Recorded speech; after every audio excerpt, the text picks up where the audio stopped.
it's the details. So when we say God is in the details, when you talk about design, so everything we do here is coming, everything has a story to it. Can you explain NIJI Studio? I feel genuine.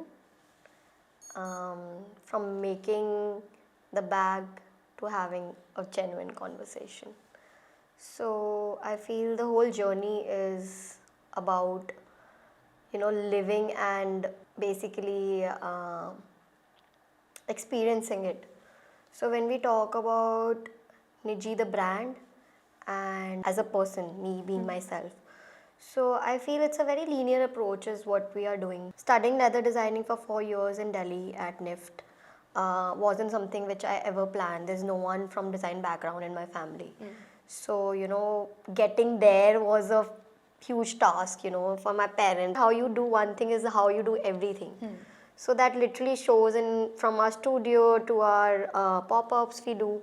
So the whole journey I feel is very personal as goes by the name, the meaning of Niji. When you say Niji, N-I-J-I, it's personal, it's P-U-R-S-E-N-A-L. Okay. So personal, yeah.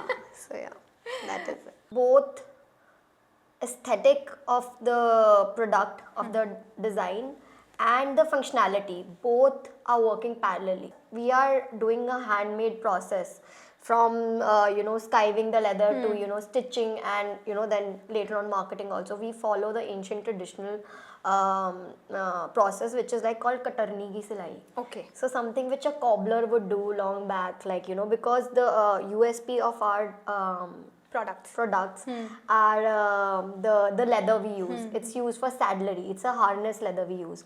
As a person myself, there's always like bigger value is given to the artisans in our team. Like when we are working with them, we eat with them, we chill with them. So that is one aspect. But taking their suggestions when you talk about designing in India specifically, they are these people who are making for like the biggest brand in the world, right? They are the people who are making it, but they are often being overlooked. We are making anything, they are with their experience, they sometimes foresee more than I tend to miss. So many times, and then he'll say कि okay ma'am आपने ये वाला design बनाया पर इसमें तो ये चीज़ लगी ही नहीं है, like for example this is the bag which we did for OBT leather, OBT carpets. I feel they because they believed in our process of handcrafting which we do from start to end, and that's how we got this opportunity to work with them. So when you talk about artisans, because katarni takes a lot of effort and the skill set, so our artisans is not very familiar with katarni. So generally what we do is whenever our artisans join us, whosoever is doing, they don't know how the katarni silai is done. So generally we call a cobbler, at our premises and at our studio. Very old guy, I think he must be in his late 70s. He came and, generally for a cobbler to just sew, like mend your shoe, it will just take like, he'll just get like 40-50 bucks. Yeah. But when he was doing it for our bag, for 40-50 for that bag, we paid him like almost 10 times to what he usually get. So he was like, okay, this is something I could do. This is something I could have done like all my life, and so that is a kind of experience we want to build and we want to give to artisans. So NIJI sort of provides a platform to all these overlooked artists, right? Who generally get very underpaid, but Yes. this is where NIJI comes in. Yeah, So we can so, say yeah. it provides an. So many times I mentioned like we are paying 4 times more to our artisans. It varies from artisans to artisans. It's always whosoever, wherever level the artisan is to work according to our, process. We always need to train the artisans. And with the training, we also, of course, learn so much. But how we are promoting them is by giving them fair wages.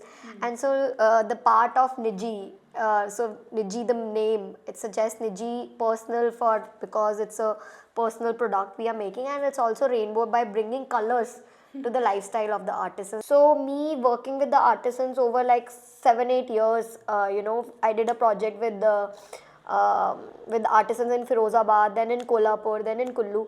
So wherein I saw, when I was a design expert with Tribes of India, I saw the markups.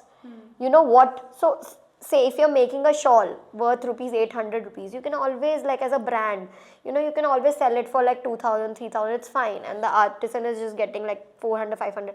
But if a product, something like a pashmina shawl, you're making and selling it for 40,000 and the artisan is still getting 400 rupees, that is something which gave me this impetus that I need to do something myself if I can.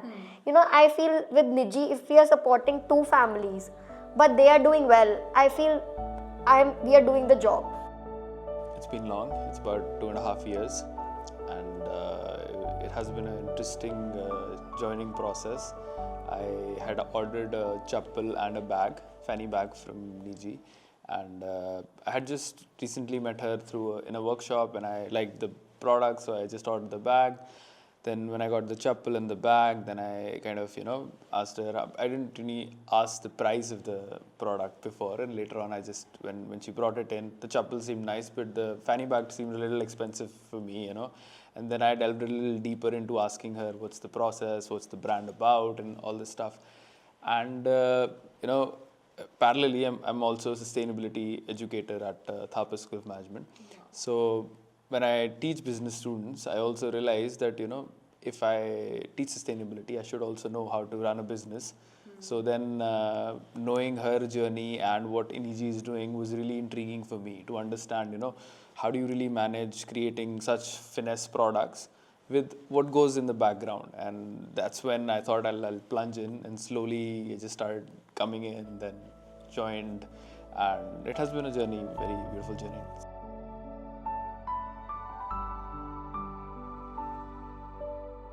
So our design process is, I would say, quite intuitive. We would like to feel the thing we want to create.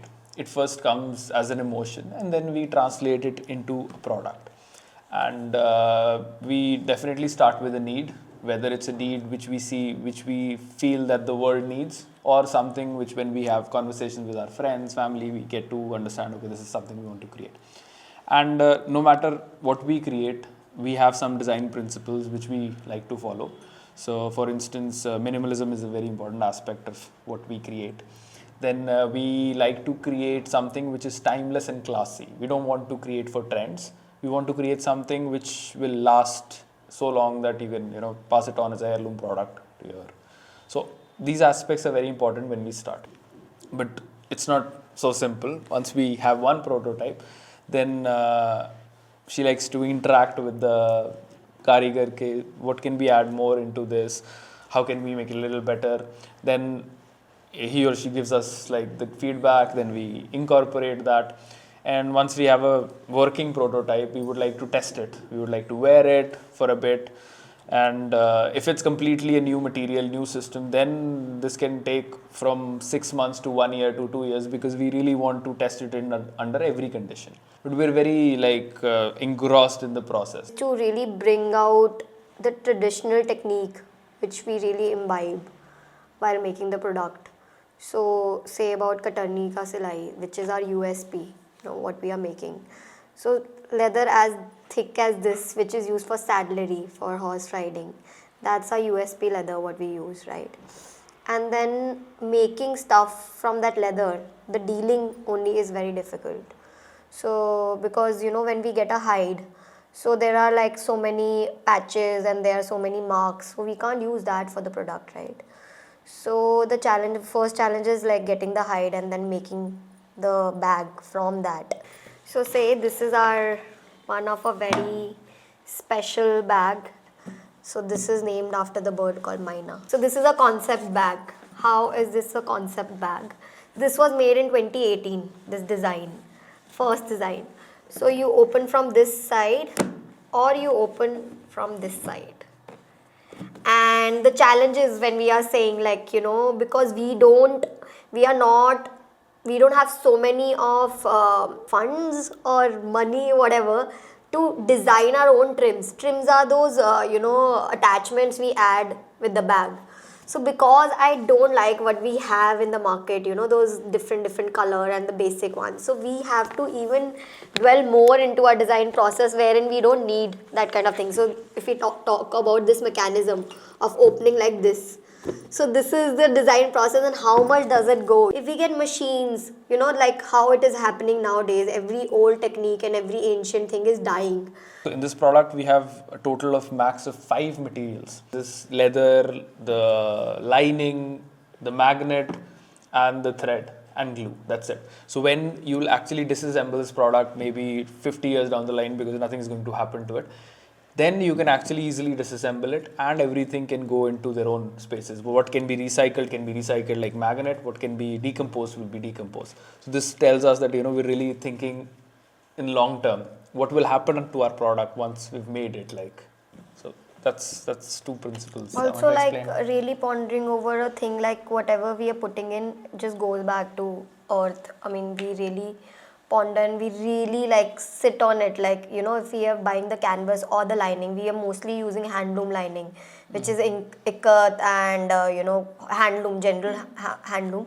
So which we are sourcing directly from the artisans, like the ikat lining which we source, which is coming from Pochampally in Hyderabad. So like having those sources, working with the artisans at grassroots level, we have those contacts. So we try to cut the cost also of the intermediary. So the money directly goes to the artisans. So that is also, we are making like extra effort to actually buy from the artisans and give it to the artisans. So for us, sustainability is something which is a core value and a principle where we're constantly asking how can we be better in terms of environmentally, socially, economically, all these aspects we cover. And it's a conscious decision making process. So for instance, if we're trying to make some new product or we're selecting a material, we will go end to end deciding that it should not harm the environment. It should have a clean supply chain from social perspective, like people who are involved in making that, because we don't make everything. We buy some raw materials. What is happening to the people who are making those raw materials for us? So we ask those questions. Packaging. So, it does not look very bling, and that's purposely chosen because this box itself is designed in such a way there is no very limited glue and no plastic at all in the whole box itself. It's like constructed with basically this kind of structural material, and we've even got a little written here, we wrap with care, not plastic. So we had to come up with 10 different designs to make sure that we can have a packaging which has no plastic in it. So our aim is to be, more sustainable with everything we make, be it packaging, be the materials, be it our how we treat our artisans. All that aspect has to go in. And I don't think anybody can be 100% sustainable, but we're all having, I guess, we're walking the journey to reach there. So I mean, that's a start. Yeah, So. exactly. So I think the first most important aspect is the true, genuine intent. Sustainability starts with having, deep intent to really care for the environment, for the society we live in. Second aspect is being curious. So curious about your own processes, your own workflow, your own supply chain. What kind of things are you doing wrong in terms of sustainability, whether environmentally, socially, you have to figure that out. You have to see what part of your supply chain has most maybe carbon footprint, or are you treating your employees, your supply chain fairly or not. So all that aspects come in. So second is being curious, and third is then being willing to experiment with these ideas. That you've identified these things are wrong, but now you have to come up with new ways. How do you do this without causing the same harm in terms of sustainability, in terms of environment, in terms of social aspect? You have to be willing to experiment, and you have to be patient, because experimenting with sustainability can be expensive sometimes, can be time consuming. So you have to be really willing to commit. That's why the first part is very important. If your intent is true, then only you'll commit to that kind of effort in making yourself sustainable. As a designer or as an artist, I feel every project I do is really close to my heart, but this specific project which we did in Pagir in Ladakh was really, really close to my heart, because I went to Ladakh first in 2021, wherein it was like a life-changing experience for me, the whole journey when I was there. and there was a school friend of mine from like from my school days. She's a Ladakhi, and she took me to this NGO who are making products from the waste since they started, and it's basically for the specially able people, having challenges in life. But I feel the enthusiasm they have, I mean, I'm not exaggerating, and it's like genuinely, I don't see that in people nowadays. Yeah, so we were invited by Secretary Commissioner of UT Ladakh, Ms. Padma Angmo. She gave us the opportunity as a brand to come and upskill the craft, upskill the products they were already making. It has to be this artwork which we created in house, and this tap. So and this place looks like a green heaven, and wherein so many times my parents feel if I'm selling plants also here, which is not true. But while buying these pots, we got this tap lying in one of the pot. So with the pot we were thinking, with the tap we were thinking, why not we can use it as an art installation. So and the frame also behind that, we use that also as a background frame. Okay. Which has a green and a brown hazy thing, which is like called slab in Hindi. I don't know English word for that. So that is there, and the tap, and on the top of the tap we wanted to give a closure is a product from our glass jewelry project which we did in 2016. Okay. With the artisans in Firozabad. So I mean, that's how we have curated each and everything. If you talk about that lamp, there is done by us because we did not wanted to buy everything, and rather creating is our biggest suit, and from what we have. I think that's why it's called a design studio. Yes. Right? Yeah.